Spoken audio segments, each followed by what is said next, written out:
Hello everyone, welcome back to my daily cooking vlogs. ಇವತ್ತು ನಾನು ಸಂಜೆಯಿಂದ ವ್ಲಾಗ್ನ ಸ್ಟಾರ್ಟ್ ಮಾಡ್ತಾ ಇದ್ದೀನಿ. ಟೈಮ್ ಸುಮಾರು 4:10 ಆಗ್ತಾ ಬರ್ತಾ ಇದೆ. ಇನ್ನೇನು 4:25ಗೆಲ್ಲ ಹಿತೈಷ್ ಬಂದುಬಿಡ್ತಾನೆ ಸ್ಕೂಲಿಂದ. ಸೊ ಅವ್ನು ಸ್ಕೂಲಿಂದ ಬರೋ ಅಷ್ಟರಲ್ಲಿ ಇವತ್ತು ಅವನಿಗೆ ಹಾಲಿನ ಬದಲಾಗಿ ಸ್ವಲ್ಪ ಸ್ಟ್ರಾಬೆರಿ ಮಿಲ್ಕ್ ಶೇಕ್ ಅವನಿಗೆ ನನಗೆ ಇಬ್ರಿಗೂ ಆಗುತ್ತೆ ಅಂತ ಅಂದ್ಬಿಟ್ಟು ಫ್ರೆಶ್ ಆಗಿ ಹಣ್ಣಂಗಡಿಗೆ ಹೋಗಿ ಫ್ರೂಟ್ಸ್ ಎಲ್ಲ ತಂದಿದ್ದೆ. ಅವನಿಗೆ ಡೈಲಿ ಸ್ನ್ಯಾಕ್ಸಿಗೆ ಬೇಕಲ್ವಾ. ಸೊ ಹಾಗಾಗಿ ಚೆನ್ನಾಗಿ ಅನಿಸ್ತಿತ್ತು. ನಾನು ಯೂಶ್ವಲಿ ಸ್ಟ್ರಾಬೆರಿ ತುಂಬ ಕಡಿಮೆನೇ ತರೋದು, ಏಕೆಂದರೆ ಕೆಲವೊಮ್ಮೆ ತಂದಾಗ ತುಂಬ ಹುಳಿ ಇರುತ್ತೆ ಅಂತ ಅಂದ್ಬಿಟ್ಟು. ಸೊ ಇವಾಗ ಯಾಕೋ ಚೆನ್ನಾಗಿ ಅನ್ನಿಸ್ತಾ ಇತ್ತಲ್ಲ ಅಂತ ಅಂದ್ಬಿಟ್ಟು ತಂದಿದ್ದೆ. ಮಿಲ್ಕ್ ಶೇಕ್ ಮಾಡೋಣ ಅಂತ ನೀರಿಗೆ ಸ್ವಲ್ಪ ಉಪ್ಪನ್ನ ಹಾಕಿ ನೆನೆಸಿಡ್ತಾ ಇದ್ದೀನಿ.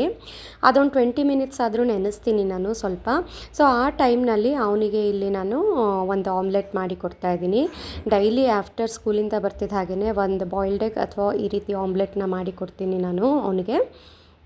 ಸೊ ಇವತ್ತು ಈ ರೀತಿ ಪ್ಲೇನ್ ಆಮ್ಲೆಟ್, ಇದಕ್ಕೇನು ಈರುಳ್ಳಿ ಆಗಲಿ ಅದೆಲ್ಲ ಹಾಕಿದ್ರೆ ಅವ್ನು ತೆಗೆದು ಸೈಡ್ನಲ್ಲಿ ಇರ್ತಾನೆ. ಸೊ ಹಾಗಾಗಿ ಪ್ಲೇನ್ ಆಮ್ಲೆಟೇ ನಾನು ಕೊಡೋದು. ಇದಕ್ಕೆ ಇವತ್ತು ಸ್ಪೆಷಲಾಗಿ ಚೀಸ್ ಹಾಕ್ತಾಯಿದ್ದೀನಿ. ಚೀಸ್ ಅಂದರೆ ಯಾವ ಮಕ್ಳಿಗೆ ತಾನೇ ಇಷ್ಟ ಆಗೋದಿಲ್ಲ. ವಾರದಲ್ಲಿ ಒಂದು ಸಲ ಕೊಟ್ರೇ ಹೆಚ್ಚು, ತುಂಬ ಜಾಸ್ತಿ ನಾನು ಇದನ್ನು ಕೊಡೋದಿಲ್ಲ. ಸೊ ಆಮ್ಲೆಟ್ ಮೇಲೆ ಸ್ವಲ್ಪ ಚೀಸನ್ನು ಹಾಕಿ ಒಂದು ಲಿಡ್ನ ಕ್ಲೋಸ್ ಮಾಡಿಟ್ಬಿಟ್ರೆ ಚೀಸೆಲ್ಲ ಮೆಲ್ಟ್ ಆಗಿರುತ್ತೆ. ಇದನ್ನು ಲೋ ಫ್ಲೇಮ್ನಲ್ಲಿ ಬಿಡಬೇಕು, ಒಂದು 2-3 ಮಿನಿಟ್ಸು ಮೆಲ್ಟ್ ಆಗಲಿ ಅಂತ. ಹೈ ಫ್ಲೇಮಲ್ಲಿ ಇಟ್ಟರು ಅಂತೂ ಕೆಳಗಡೆ ಸೀದೋಗ್ಬಿಡುತ್ತೆ.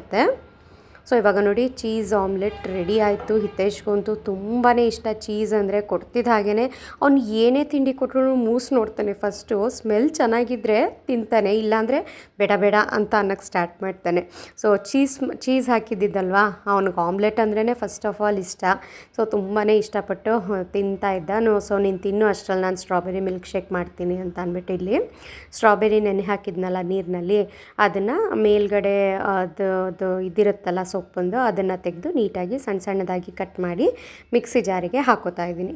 ಇಲ್ಲಿ ನಾನು ಕಾಯಿಸಿ ಆರಿಸಿರೋಂಥ ಹಾಲು 1 ಗ್ಲಾಸು ಫ್ರಿಜ್ನಲ್ಲಿ ಇಟ್ಟಿದ್ದೆ, ಅದನ್ನು ಯೂಸ್ ಮಾಡ್ತಾ ಇದ್ದೀನಿ. ಈ ಸ್ಟ್ರಾಬೆರಿ ಸ್ವಲ್ಪ ಹುಳಿ ಇತ್ತು, ಹಾಗಾಗಿ ಒಂದೇ 1 ಟೇಬಲ್ ಸ್ಪೂನ್ ಆಗುವಷ್ಟು ಸಕ್ಕರೆ ಹಾಕಿದ್ದೀನಿ. Chilled milk, cold milk 1 glass ತೊಗೊಂಡಿದ್ದೀನಿ. ಅದರಲ್ಲಿ 1/4 ಭಾಗ ಆಗುವಷ್ಟು ಸ್ಟ್ರಾಬೆರಿ ಸ್ವಲ್ಪ ಪೇಸ್ಟ್ ಆಗೋವರೆಗೆ ಮಾತ್ರ ಹಾಕಿದ್ದೀನಿ. ಪೂರ್ತಿ ಒಟ್ಟಿಗೆ ಫುಲ್ ಹಾಕಿಬಿಟ್ರೆ ಕೆಲವೊಮ್ಮೆ ಸ್ಟ್ರಾಬೆರಿ ಪೀಸಸ್ಸು ದಪ್ಪ ದಪ್ಪ ಹಾಗೆ ಉಳಿದ್ಬಿಡುತ್ತೆ. ಸೊ ಫಸ್ಟು ಅದು ಚೆನ್ನಾಗಿ ಪೇಸ್ಟ್ ಆದ ನಂತರ ಇನ್ನು ಮಿಕ್ಕಿದ ಹಾಲನ್ನು ಸ್ವಲ್ಪನೇ ಹಾಕ್ಕೊಂಡು ಮಿಕ್ಸ್ ಮಾಡ್ತಾ ಇರಬೇಕು. ಸೊ ನೋಡಿ 1 ಗ್ಲಾಸ್ ತೊಗೊಂಡಿದ್ದು ನನಗೆ 1.5 ಗ್ಲಾಸ್ ಆಗುವಷ್ಟು ಸ್ಟ್ರಾಬೆರಿ ಮಿಲ್ಕ್ ಶೇಕ್ ಆಯಿತು. ಅವನಿಗೊಂದು ಚಿಕ್ಕ ಗ್ಲಾಸಲ್ಲಿ, ನನಗೊಂದು ದೊಡ್ಡ ಗ್ಲಾಸಲ್ಲಿ. ತುಂಬ ಕೋಲ್ಡ್ ಇದೆ ಅಲ್ವಾ, ಸೊ ಹಾಗಾಗಿ ಮಕ್ಳಿಗೇನು ಫುಲ್ ಗ್ಲಾಸ್ ಕೊಟ್ಟರು ಕುಡಿತಾರೆ, ಬಟ್ ಆ ಗ್ಲಾಸಲ್ಲಿ ಅವನಿಗೆ ಸಾಕು ಅಂತ ಅಂದ್ಬಿಟ್ಟು ಅದನ್ನು ಸರ್ವ್ ಮಾಡ್ತಾಯಿದ್ದೀನಿ. ಕಲರ್ ನೋಡಿದ್ರೇ ಗೊತ್ತಾಗ್ತದೆ, ಸಖತ್ತಾಗಿ ಬಂದಿತ್ತು. ಈ ಸಲ ಮಾತ್ರ ಈ ಸ್ಟ್ರಾಬೆರಿ ತುಂಬಾ ಚೆನ್ನಾಗಿದೆ. ನನಗಂತೂ ತುಂಬಾ ಇಷ್ಟ ಆಯಿತು. ದಿನ ಕುಡಿಯೋಣ ಅಂತ ಅನ್ನಿಸ್ತಾಯಿತ್ತು, ಅಷ್ಟು ಚೆನ್ನಾಗಿತ್ತು. ಯೂಶ್ವಲಿ ಮಿಲ್ಕ್ ಶೇಕ್ ಅಂತ ಅಂದರೆ ನಾನು ಯಾವಾಗಲೂ ಐಸ್ ಕ್ರೀಮ್ಸ್ ಏನಾದರೂ ತಂದಾಗ ಮಾಡ್ತಾಯಿದ್ದೆ. ಇದೇ ಫಸ್ಟ್ ಟೈಮ್ ನಾನು ಫ್ರೆಶ್ ಫ್ರೂಟ್ ಹಾಕಿ ಸ್ಟ್ರಾಬೆರಿದು ಮಿಲ್ಕ್ ಶೇಕ್ ಮಾಡಿದ್ದು. ಸಖತ್ತಾಗಿತ್ತು ಮಾತ್ರ ಮಿಲ್ಕ್ ಶೇಕು. ಸೊ ಇದು ನೆಕ್ಸ್ಟ್ ಡೇ ಮಾರ್ನಿಂಗ್ ವ್ಲಾಗ್ ಇದು. ಸೊ ಮಾರ್ನಿಂಗ್ ತಿಂಡಿಗೆ ನಾನು ಎಲ್ಲ ರೆಡಿ ಮಾಡಿ ಇಟ್ಟು ಹೋಗಿ ಬಂದಿದ್ದಾಯಿತು 7 ಗಂಟೆ ಟೈಮ್ನಲ್ಲಿ. ಇವಾಗ ನಾನು ಮತ್ತೆ ತಿಂಡಿಗೆ ರೆಡಿ ಮಾಡ್ತಾಯಿದ್ದೀನಿ ನಾನು.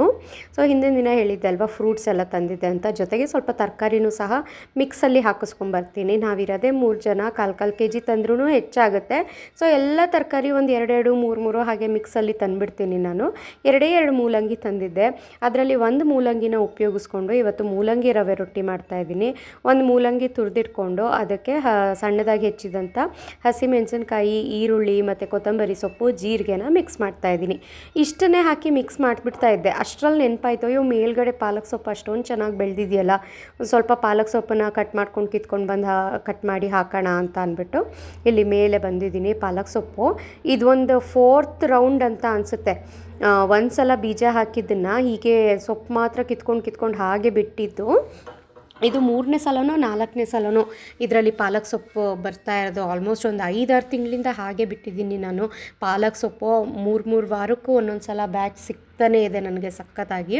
ಸೊ ಫ್ರೆಶ್ ಪಾಲಕ್ ಸೊಪ್ಪು, ಯಾವುದೇ ಕೆಮಿಕಲ್ಸ್ ಹಾಕಿಲ್ಲ, ಏನು ಪೆಸ್ಟಿಸೈಡ್ಸ್ ಹಾಕಿಲ್ಲ, ಸಖತ್ತಾಗಿತ್ತು ಟೇಸ್ಟ್ ಮಾತ್ರ. ಸೊ ತುಂಬ ದೊಡ್ಡ ಎಲೆ ಮಾತ್ರ ಕಟ್ ಮಾಡ್ಕೋತಾ ಇದ್ದೀನಿ. ಇನ್ನು ಮಿಕ್ಕಿದ್ದೆಲ್ಲ ಒಂದು ಸಲ ಒಟ್ಟಿಗೆ ಕಿತ್ಕೊಬಿಟ್ಟು ಏನಾದರೂ ಗ್ರೇವಿ ಥರ ಮಾಡೋಣ ನೆಕ್ಸ್ಟು ಅಂತ ಅಂದ್ಕೊಂಡು ಇನ್ನು ಮಿಕ್ಕಿದ್ದನ್ನು ಹಾಗೆ ಬಿಟ್ಟಿದ್ದೀನಿ. ಸೊ ಈ ಬಂಚನ್ನ ನೀಟಾಗಿ ವಾಶ್ ಮಾಡಿಕೊಂಡು ಇವಾಗ ಸಣ್ಣದಾಗಿ ಕಟ್ ಮಾಡ್ತಾಯಿದ್ದೀನಿ. ಪಾಲಕ್ ಸೊಪ್ಪು ತೊವ್ವೆ ಆಗಿರ್ಬೋದು ಅಥವಾ ಗ್ರೇವಿ ಆಗಿರ್ಬೋದು, ಪಲಾವ್ ಆಗಿರ್ಬೋದು, ಅದರಲ್ಲೂ ಈ ರೀತಿ ಮನೆಯಲ್ಲಿ ಬೆಳೆದಿರೋ ಅಂಥ ಸೊಪ್ಪು ಹಾಕಿ ಮಾಡಿದರೆ ರುಚಿ ಸಕ್ಕತ್ತಾಗಿರುತ್ತೆ, ಡಬ್ಬಲ್ ಆಗುತ್ತೆ. ಸೊ ಇದಕ್ಕೆ ಸಣ್ಣದಾಗಿ ಕಟ್ ಮಾಡಿದಂಥ ಪಾಲಕ್ ಸೊಪ್ಪನ್ನು ಹಾಕಿದ್ದೀನಿ. ಇವಾಗ ರವೆ ರೊಟ್ಟಿ ಆಗಿರೋದ್ರಿಂದ ಚಿರೋಟಿ ರವೆನ ಯೂಸ್ ಮಾಡ್ತಾಯಿದ್ದೀನಿ. ಬೇಕಿದ್ರೆ ನೀವು ಉಪ್ಪಿಟ್ಟು ರವೆನೂ ಯೂಸ್ ಮಾಡ್ಬೋದು. ನನಗೆ ಸ್ವಲ್ಪ ದಪ್ಪ ದಪ್ಪ ಅಂತ ಅನಿಸುತ್ತೆ ರೊಟ್ಟಿ, ಹಾಗಾಗಿ ಯಾವಾಗಲೂ ಚಿರೋಟಿ ರವೆನೇ ನಾನು ಹಾಕೋದು. ಇದಕ್ಕೆ ರುಚಿಗೆ ತಕ್ಕಷ್ಟು ಉಪ್ಪನ್ನು ಸೇರಿಸಿ ನೀಟಾಗಿ ಒಂದು ಸಲ ಮಿಕ್ಸ್ ಮಾಡಿಕೊಂಡು ಕೈನಲ್ಲಿ ಇದನ್ನು ಮಿಕ್ಸ್ ಮಾಡೋದಕ್ಕೆ ನೀರು ಹಾಕಿ ಬಿಸಿ ನೀರು ಹಾಕಿ ಮಿಕ್ಸ್ ಮಾಡಬೇಕು. ಸಾಫ್ಟಾಗಿ ಬರುತ್ತೆ ರೊಟ್ಟಿ. ಆವಾಗ ಕೆಲವೊಮ್ಮೆ ಏನು ಬಿಸಿನಲ್ಲಿ ಮಾತ್ರ ತಿನ್ಬೋದು ರೊಟ್ಟಿ, ತಣ್ಣಗಾದರೆ ಸ್ವಲ್ಪ ಗಟ್ಟಿ ಆದಂಗೆ ಆಗ್ಬಿಡುತ್ತೆ. ಈ ರೀತಿ ನಾವು ಬಿಸಿ ನೀರು ಹಾಕಿ ಕಲಿಸಿದಾಗ ರೊಟ್ಟಿ ತಣ್ಣಗಾದ್ರೂ ಸಹ ಸಖತ್ತು ಸಾಫ್ಟಾಗೇ ಇರುತ್ತೆ. ಹಾಗಾಗಿ ಅಕ್ಕಿ ರೊಟ್ಟಿ ಆದ್ರೂ ಸರಿಯೇ, ಅಂದರೆ ಅಕ್ಕಿ ಮಸಾಲೆ ರೊಟ್ಟಿ ಮಾಡ್ತೀವಿ ನೋಡಿ, ಅದಕ್ಕೂ ಅಷ್ಟೇ ಯಾವಾಗಲೂ ಬಿಸಿ ನೀರನ್ನೇ ಹಾಕಿ ಕಲಸಿ ಸಖತ್ತಾಗಿ ಬರುತ್ತೆ. ಹಾಗೆಯೇ ನಾನು ಯಾವಾಗಲೂ ತವಾದಲ್ಲೇ ಡೈರೆಕ್ಟಾಗಿ ತಟ್ಟಿ ರೊಟ್ಟಿ ಮಾಡೋದ್ರಿಂದ ಸ್ವಲ್ಪ ತೆಳುವಾಗಿ ಕಲಿಸ್ಕೊತೀನಿ ಹಿಟ್ಟು.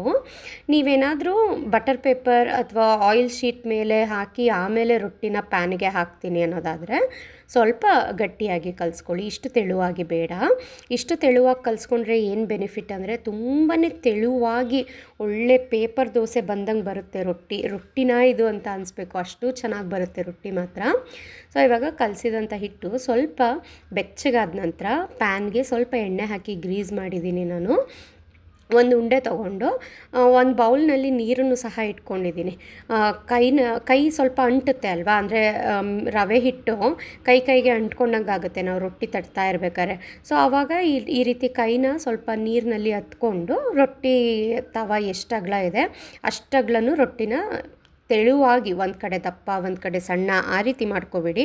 ನೀಟಾಗಿ ಎಲ್ಲ ಕಡೆನೂ ಒಂದೇ ಲೆವೆಲಲ್ಲಿ ಬರೋ ರೀತಿ ತೆಳುವಾಗಿ ಸ್ಪ್ರೆಡ್ ಮಾಡಿ ಬೇಯಿಸ್ಕೊಳ್ಳಿ. ಲಿಡ್ನ ಕ್ಲೋಸ್ ಮಾಡಿನೇ ಬೇಯಿಸಬೇಕು, ಇಲ್ಲಾಂದರೆ ಮೇಲೆಲ್ಲ ಬಿರುಕು ಬಿಟ್ಟಂಗೆ ಆಗುತ್ತೆ. ಸೊ ನೋಡಿ, ಇಲ್ಲಿ ಫಸ್ಟ್ ಒಂದು 2-3 ರೊಟ್ಟಿ ನಾನು ಮಾಡಿದ್ದೀನಿ. ತುಂಬಾ ಸಾಫ್ಟಾಗಿ ಬಂದಿದೆ. ಪಾಲಕ್ ಸೊಪ್ಪು ಹಾಕಿರೋದ್ರಿಂದ ಸ್ವಲ್ಪ ಲೈಟ್ ಗ್ರೀನಿಶ್ ಆಗಿ ಕಲರ್ ಬಂದಿದೆ. ಸಖತ್ತಾಗಿತ್ತು ಮಾತ್ರ ಟೇಸ್ಟು. ಒಂದೇ ಒಂದು ಕಡೆ ಬೇಯಿಸಿದ್ರೆ ಸಾಕು, ಎರಡೂ ಕಡೆ ಬೇಯಿಸಬೇಕು ಅಂತೇನಿಲ್ಲ. ತುಂಬ ತೆಳುವಾಗಿರೋ ಕಾರಣ ಸ್ವಲ್ಪ ಕ್ರಿಸ್ಪ್ ಆಗ್ತಿದ್ದ ಹಾಗೆಯೇ ಅದಕ್ಕೆ ಒಂದು ಅರ್ಧ ಸ್ಪೂನ್ ತುಪ್ಪನ ಸ್ಪ್ರೆಡ್ ಮಾಡಿ ಇನ್ನೊಂದು ತವ ಇಟ್ಕೊಂಡಿರ್ತೀನಿ. ಆ ತವನೂ ಅಷ್ಟೇ, ಅದಕ್ಕೂ ರೊಟ್ಟಿ ತಟ್ಟಿ ರೆಡಿ ಮಾಡಿ ಈ ತವ ತೆಗಿತಿದ್ದ ಹಾಗೆಯೇ ಆ ತವನ ಇಟ್ಬಿಟ್ಟು ಮುಚ್ಚಿ ಅಲ್ಲಿ ರೊಟ್ಟಿ ಮಾಡಲಿಕ್ಕೆ ಬಿಡ್ತೀನಿ. ಇದ್ರ ಜೊತೆಗೆ ಕಾಂಬಿನೇಷನ್ ಆಗಿ ಟೊಮ್ಯಾಟೊ ಮತ್ತು ಈರುಳ್ಳಿ ಹಾಕಿ ಕೆಂಪು ಚಟ್ನಿ ಮಾಡಿದ್ದೆ, ಸಖತ್ತಾಗಿತ್ತು ಟೇಸ್ಟ್ ಅದ್ರದ್ದು. ಸೊ ನೆಕ್ಸ್ಟ್ ವೀಡಿಯೋದಲ್ಲಿ ಇದ್ರ ರೆಸಿಪಿ ಹಾಕ್ತೀನಿ ನಾನು, ಅದನ್ನು ಹೇಗೆ ಮಾಡೋದು ಅಂತ ನೆಕ್ಸ್ಟ್ ವೀಡಿಯೋದಲ್ಲಿ ನೋಡಿ. ಇವಾಗಂತೂ ಹಿತೈಷ್ ರೆಡಿಯಾಗಿ ಕೂತ್ಬಿಟ್ಟಿದ್ದ. ಇವತ್ತು ಲೇಟೇ ಆಯಿತು ಅವನಿಗೆ ತಿಂಡಿ ಕೊಡೋದು, ಆಲ್ರೆಡಿ ಡೈನಿಂಗ್ ಟೇಬಲ್ ಮೇಲೆ ಕೂತ್ಬಿಟ್ಟಿದ್ದ. ಸೊ ಹಾಗೆಯೇ ಅವನಿಗೆ ತಿಂಡಿ ಕೊಟ್ಬಿಟ್ಟು ಫಟಾಫಟ್ ಅಂತ ಬೇಗ ಅವನಿಗೆ ಲಂಚ್ ಬಾಕ್ಸ್ನು ಇಲ್ಲಿ ಪ್ಯಾಕ್ ಮಾಡ್ತಾಯಿದ್ದೀನಿ. ಲಂಚ್ಗೂ ಅಷ್ಟೇ ಮಧ್ಯಾಹ್ನ ಸ್ವಲ್ಪ ಟೊಮ್ಯಾಟೊ ಈರುಳ್ಳಿ ಚಟ್ನಿ ಮತ್ತು ಈ ರೀತಿ ಪೀಸ್ ಮಾಡಿ ಹಾಕ್ತೀನಿ. ಇತ್ತೀಚೆಗೆ ಸ್ವಲ್ಪ ಕಾಯಿ ಚಟ್ನಿ ಮಾಡೋದು ಕಡಿಮೆನೇ ಮಾಡಿದ್ದೀನಿ, ಏಕೆಂದರೆ ತುಂಬ ಬಿಸಿಲು ಬೇರೆ ಸ್ಟಾರ್ಟ್ ಆಗೋಗಿದೆ. 1 hour 2 hour ಇರೋದಿಲ್ಲ ಕಾಯಿ ಚಟ್ನಿ, ತುಂಬ ವಾಸನೆ ಬಂದಾಗ ಆಗಿಬಿಡುತ್ತೆ. ಮಕ್ಳಿಗೆ ಗೊತ್ತಾಗಲ್ಲ ಪಾಪ ಅದು ಹಳಸೋಗಿದೆಯೋ ಇಲ್ವೋ ಅಂತ, ಸುಮ್ಮನೆ ಹಾಕಿದ್ದೆಲ್ಲ ತಿನ್ಕೊಂಡು ಬಂದುಬಿಡ್ತಾರೆ. ಸೊ ಹಾಗಾಗಿ ಯಾಕೆ ಬೇಕು ಅಂತ ಅಂದ್ಬಿಟ್ಟು ಇವತ್ತು ನಾನು ಟೊಮ್ಯಾಟೊ ಮತ್ತು ಈರುಳ್ಳಿ ಹಾಕಿ ಕಾಯಿ ಸ್ವಲ್ಪನೂ ಹಾಕ್ತೇನೆ ಚಟ್ನಿ ಮಾಡಿದ್ದೆ. ಅವನಿಗೆ ಸ್ನ್ಯಾಕ್ಸ್ಗೆ ಇವತ್ತು ಪೊಮಗ್ರೆನೇಟ್ ಹಾಕಿದ್ದೀನಿ ಇನ್ನೊಂದು ಬಾಕ್ಸ್ನಲ್ಲಿ.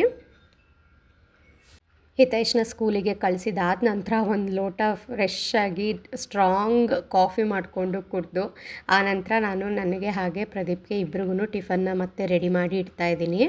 ಏಕೆಂದರೆ ಬೆಳಗ್ಗೆಯಿಂದ ಕಂಟಿನ್ಯೂಸ್ ಸ್ವಲ್ಪನೂ ರೆಸ್ಟ್ ಇಲ್ಲದೆ ಇರೋ ರೀತಿ ಅವನಿಗೆ ಲಂಚ್ ಮಾಡೋದು ತಿಂಡಿ ಕೊಡೋದು ಅದೇ ಆಗಿರುತ್ತೆ. ಒಂದು 10 ನಿಮಿಷ ಬ್ರೇಕ್ ತೊಗೊಂಡು ಮತ್ತೆ ಇನ್ನೊಂದು ಅರ್ಧ ಗಂಟೆಗೆ ಪ್ರದೀಪ್ ಸಹ ಆಫೀಸ್ಗೆ ಹೋಗ್ತಾರಲ್ವ, ಅವ್ರಿಗೂ ನನಗೂ ಇಬ್ರಿಗೂ ಸೇರಿಸಿ ನಾನು ಒಟ್ಟಿಗೆ ರೊಟ್ಟಿನ ಮಾಡಿ ಇಡ್ತಾಯಿದ್ದೀನಿ.